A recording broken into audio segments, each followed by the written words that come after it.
Hello friends, welcome to the previous questions with Prachi. आज की video में हम पढ़ने वाले हैं नागरिकता के बारे में।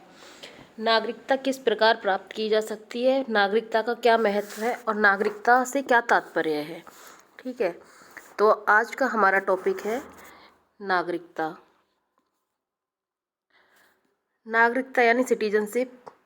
अनुच्छेद 5 से 11 तक नागरिकता का वर्णन किया गया है। ये सीधे सीधे क्वेश्चंस आते हैं कि भारतीय संविधान के किस अनुच्छेद में नागरिकता का वर्णन किया गया है। अनुच्छेद 5 से 11 तक नागरिकता का वर्णन किया गया है। फिर पूछता है किस भाग में नागरिकता का वर्णन है, तो भाग 2 और अनुच्छेद 5 से 11। ठीक है, पार्ट कौन सा है? पार्ट 2। संविधान का भाग 2 और अनुच्छेद 5 से 11 में नागरिकता का वर्णन किया गया है। हम इसमें आगे क्या क्या पढ़ने वाले हैं, हम इसमें आगे पढ़ेंगे नागरिकता का अर्थ, नागरिकता का अर्थ एवं महत्व, नागरिकता किस प्रकार प्राप्त की जा सकती है, नागरिकता किन किन परिस्थितियों में खत्म हो सकती है, भारत में किस प्रकार की नागरिकता का प्रावधान है, और भारतीय संविधान भारतीय नागरिकों को क्या क्या अधिकार देता है। ठीक है, और किस किस अनुच्छेद में नागरिकता का वर्णन है। इन टॉपिक के बारे में आज हम डिस्कस करने वाले हैं। सबसे पहली हेडिंग है हमारी नागरिकता का अर्थ एवं महत्व।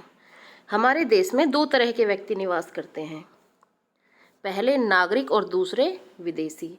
नागरिक भारतीय राज्य के पूर्व सदस्य होते हैं, यानी कि जो नागरिक होते हैं वो पहले से रह रहे होते हैं और उनकी इस पर पूर्ण निष्ठा होती है, यानी भारत पर या हमारे राज्य पर।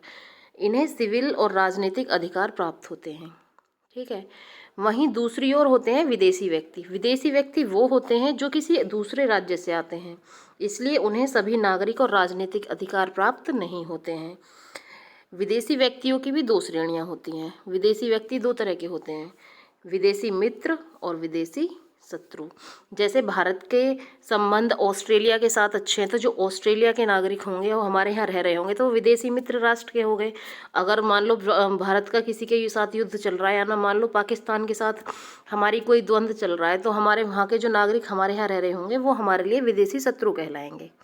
ठीक है, विदेशी मित्र वो होते हैं जिनके भारत के साथ सकारात्मक संबंध होते हैं, और विदेशी शत्रु वो होते हैं जिनके साथ भारत का युद्ध चल रहा होता है, उन्हें कम अधिकार प्राप्त होते हैं। और जो विदेशी शत्रु होते हैं वे गिरफ्तारी के घेरे में भी आते हैं और वो नज़रबंदी के विरुद्ध सुरक्षित नहीं होते हैं, यानी उनको शक के आधार पर कभी भी भारत सरकार नज़रबंद कर सकती है या उनको गिरफ्तार कर सकती है, जिसका उपबंध हमारे संविधान के अनुच्छेद 22 में किया गया है। तो हमने अभी तक क्या पढ़ा कि नागरिक दो तरह के होते हैं। ठीक है, विदेशी नागरिक और नागरिक। विदेशी नागरिक भी दो तरह के थे, कौन कौन से?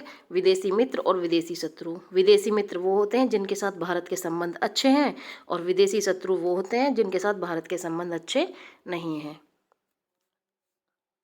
अब है हमारा वे अधिकार जो केवल भारतीय नागरिकों को प्राप्त हैं।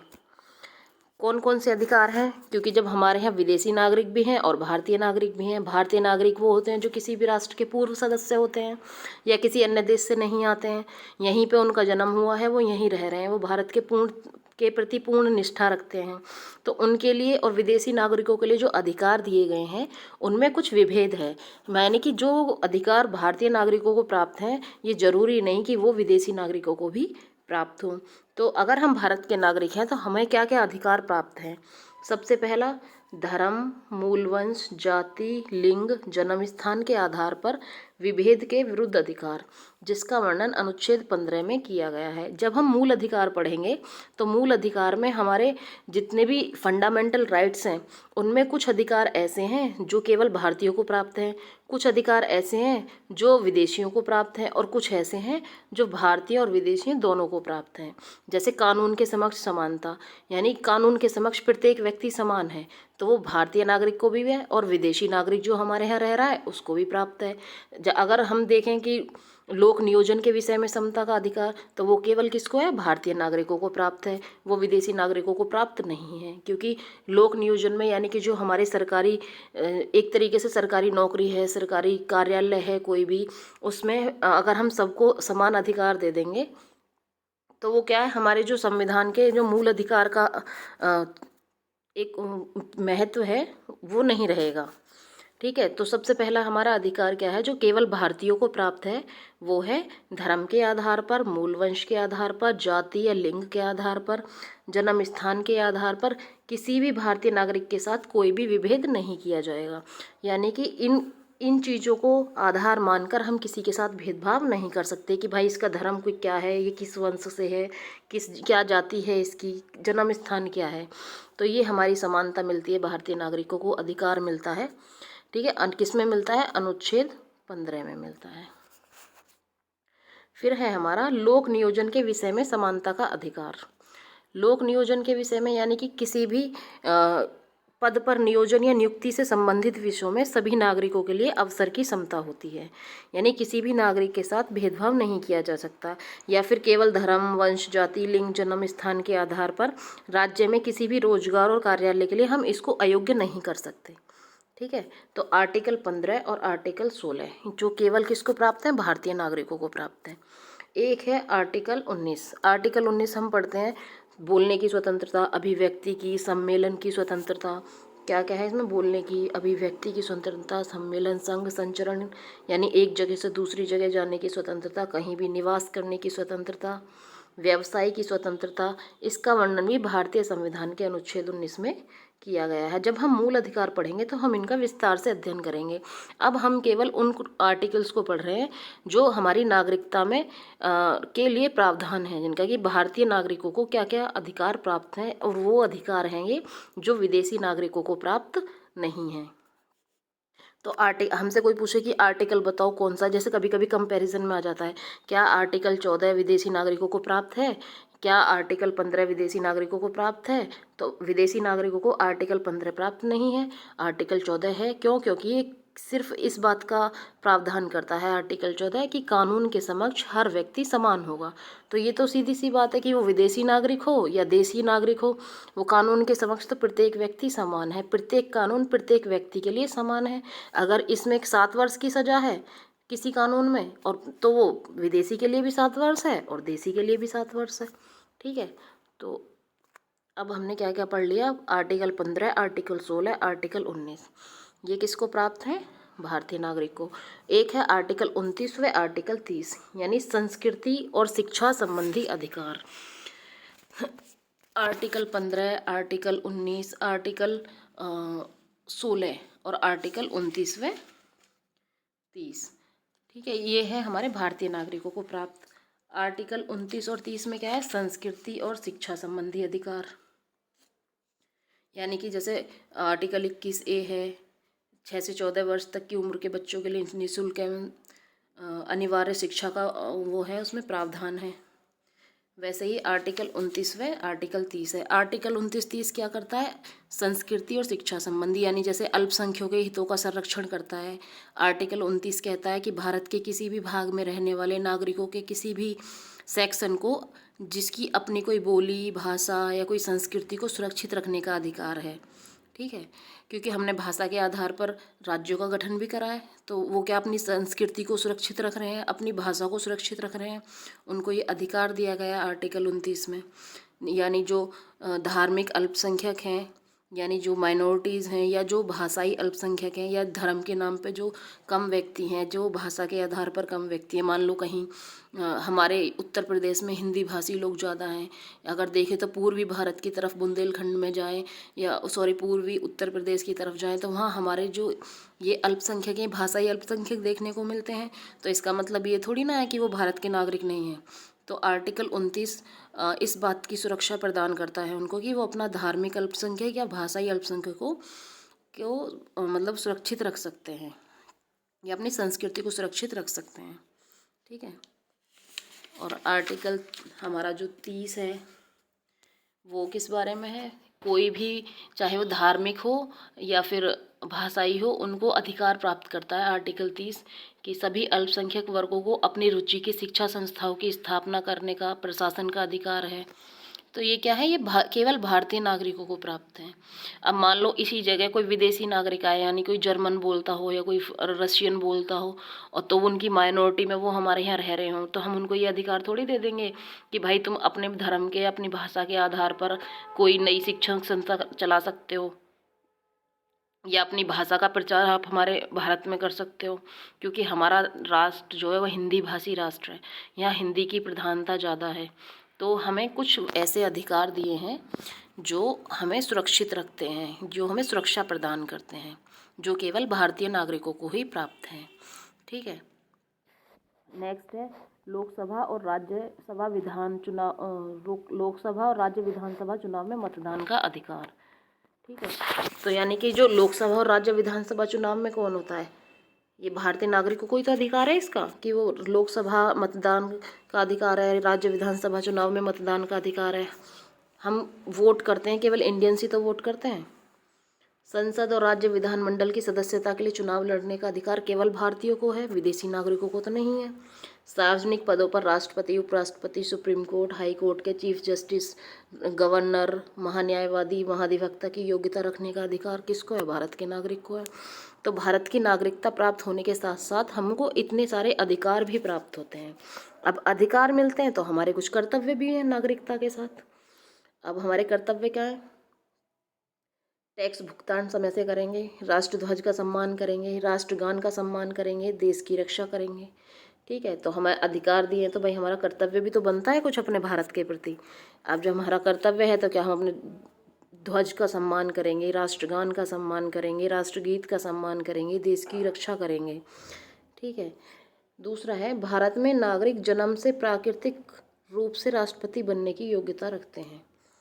भारत के वे नागरिक जो जन्म से भारतीय हैं वो राष्ट्रपति बनने की योग्यता रखते हैं। ये एडिशनल पॉइंट है एक, जो कि अमेरिका में क्या होता है, केवल जन्म से नागरिक ही राष्ट्रपति बन सकता है।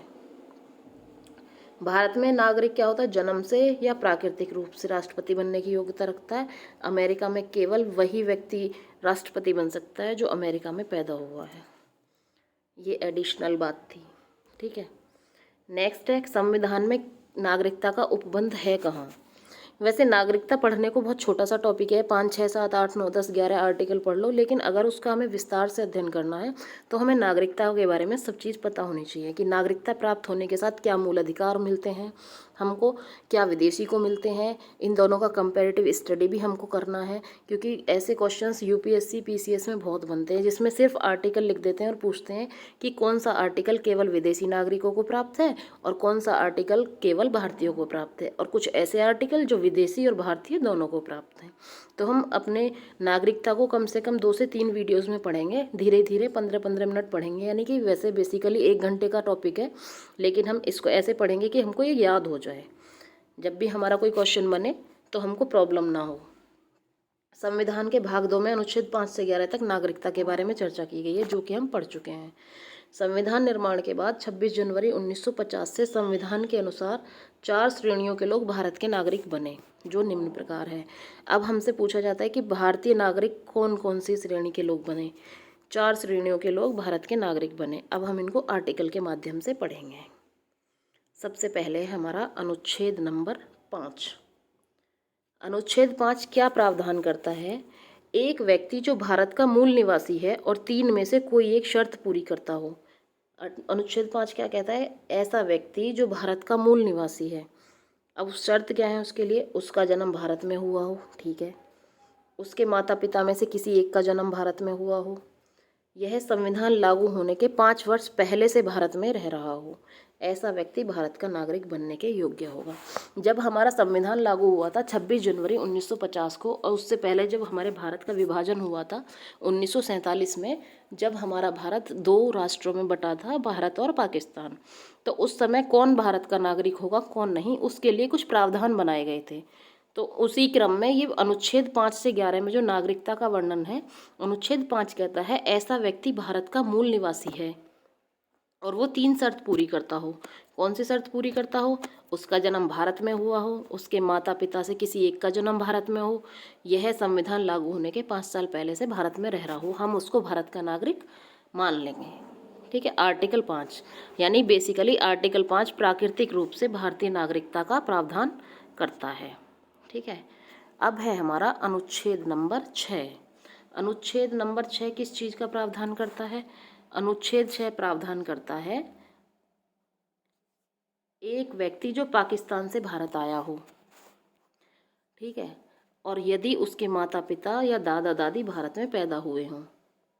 निम्न दो में से कोई एक शर्त पूरी करता हो, वह भारत का नागरिक बन सकता है। क्या होगा? शर्त क्या है उसकी? शर्त है यदि वह 19 जुलाई 1948 से पहले भारत आया हो। ठीक है, हम इसको ध्यान से पढ़ेंगे। ऐसा व्यक्ति जो पाकिस्तान से भारत आया है, लेकिन शर्त क्या है उसकी? वह 19 जुलाई 1948 से पहले भारत आया हो और अपने प्रवसन की तिथि से, यानी अपने प्रस्थान की तिथि से उसने सामान्यतः भारत में निवास किया हो और उसने 19 जुलाई 1948 को या उसके बाद भारत में प्रवसन किया हो, भारत के नागरिक के रूप में पंजीकृत हो सकता है। लेकिन ऐसे व्यक्ति का पंजीकृत होने के लिए 6 महीने तक भारत में निवास आवश्यक है। यानी बेसिकली इस आर्टिकल 6 में वर्णन किया गया ऐसे व्यक्ति जो पाकिस्तान से उस समय भारत आए थे। ठीक है, यानी कि हमने एक की पॉइंट की तरह लिख दिया है। अनुच्छेद 6 में उन व्यक्तियों की नागरिकता का वर्णन किया गया है जो पाकिस्तान से भारत आए थे। अनुच्छेद 5 में क्या थी? प्राकृतिक नागरिकता, यानी जो मूल निवासी है भारत का और कुछ शर्तें पूरी करता है। उसके दादा दादी, उसके माँ बाप में से कोई एक भारत में रहा हो, ठीक है, वो भारत का मूल निवासी हो, तो वो प्राकृतिक रूप से भारत का नागरिक माना जाएगा। और अनुच्छेद 6 में किसकी नागरिकता का वर्णन है? अनुच्छेद 6 में वर्णन है हमारे वो व्यक्ति जो पाकिस्तान से भारत आए थे। ठीक है, आज की वीडियो में हमने आर्टिकल 5, 6 और उसके भारतीय नागरिक के कुछ अधिकार डिस्कस किए हैं। नेक्स्ट वीडियो में हम इसको आगे कंटिन्यू करेंगे और इसमें आगे हमें 7, 8 और इसका फिर सारांश 9, 10, 11 आर्टिकल, इन सब को भी हम पढ़ेंगे। ठीक है, साथ में विदेशी नागरिकों को प्राप्त अधिकार और इनकी तुलनात्मक स्टडी करेंगे, यानी कंपैरेटिव स्टडी करेंगे किसकी? भारतीय नागरिकता की और विदेशी नागरिकों के लिए नागरिकता के प्रावधान की। ठीक है, अगर आपको इसमें कुछ भी गलत लगता है, आपको लगता है कोई भी चीज़ मिस प्रिंट है, तो आप मेरे को कमेंट में बता सकते हैं और ये वीडियो आपको हर एग्ज़ाम के लिए बहुत हेल्पफुल होंगी। Thank you for watching this video.